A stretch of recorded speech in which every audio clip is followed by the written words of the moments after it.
دریا کی طرح ہے جو بہتی رہتی ہے اور اس کے دھارے میں چھوٹے چھوٹے دھارے آ کر کے ملتے رہتے ہیں اور وہ ترقی کرتی رہتی ہے اور اس میں تبدیلی ہوتی رہتی ہے. وہی حال صحافت کی زبان کا بھی ہے. اس میں بھی بہت سارے نئے الفاظ آ رہے ہیں, شامل ہو رہے ہیں اور چیزیں بڑھتی جا رہی ہیں. ایک بار میں نے اپنے ایک باب میں لکھا اور اپنے پروفیسر محمد حسن صاحب کے پاس لے گیا. اس میں ہم نے لکھا تھا ما فوق الفطرت عناصر. انہوں نے کہا نہیں بھائی ایسے نہیں چلے گا, اس کو فوق فطری کر دو, فوق فطری عناصر. اور انہوں نے اس کا جواز دیا کہ ٹھیک ہے کہ یہ عربی الفاظ ہیں لیکن ہم اس کو اردوا لیتے ہیں, اپنے اس میں شامل کر لیتے ہیں. تو اس طرح زبان میں تبدیلیاں آتی رہتی ہیں. ابھی میں ماس کمیونیکیشن پر بات کر رہا تھا تو اسکرپٹ ایک لفظ آیا, اسکرپٹ رائٹنگ.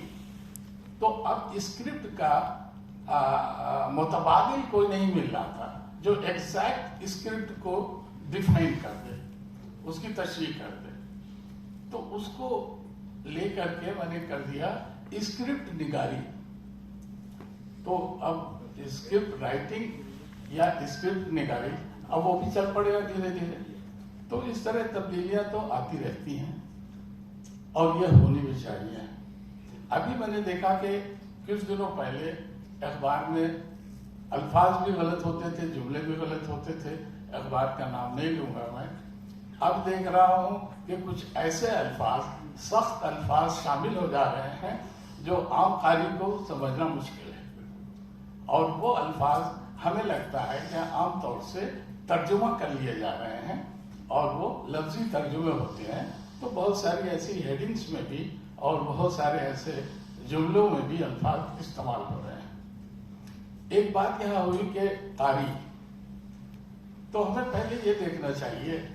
ظاہر ہے سوشل میڈیا نے کافی متاثر کیا ہے اور اس کے پہلے بھی الیکٹرانک میڈیا نے بھی کافی متاثر کیا تھا صحافت کو.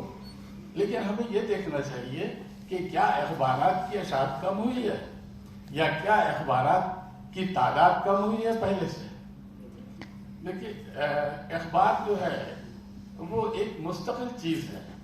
اس سے پڑھنے کی لیاقت میں اضافہ ہوتا ہے, اسے ہم محفوظ کر سکتے ہیں, اسے ہم اپنے وقت سے پڑھ سکتے ہیں.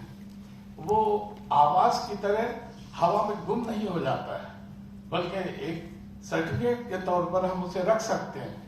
تو اس لیے اخبار کی بہت ساری ایسی خصوصیات ہیں کہ سوشل میڈیا کتنا بھی بڑھ جائے یا الیکٹرانک میڈیا کتنا بھی بڑھ جائے, ماہرین کا یہ خیال ہے, صرف ہمارا خیال نہیں ہے بلکہ ماہرین کا بھی یہ خیال ہے کہ اخبارات کی تعداد نہ کم ہوئی ہے نہ ہوگی. اور ظاہر ہے نہیں کم ہو رہی ہے تو اس کے پڑھنے والے بھی ہیں, پڑھنے والے ہیں تبھی وہ نکل رہے ہیں اور ان کی تعداد بڑھ رہی ہے. اب رہی معیار کی بات, تو اس معیار پہ بات کی جا سکتی ہے کہ اس کا معیار اور بہتر کیسے ہو, یا بہتر ہے آلریڈی, کچھ کا نہیں ہے تو انہیں اور کیسے بہتر بنایا جا سکے. دوسری چیز یہ کہ ہم تاریخی پس منظر پہ بات کر رہے تھے. تاریخی پس منظر میں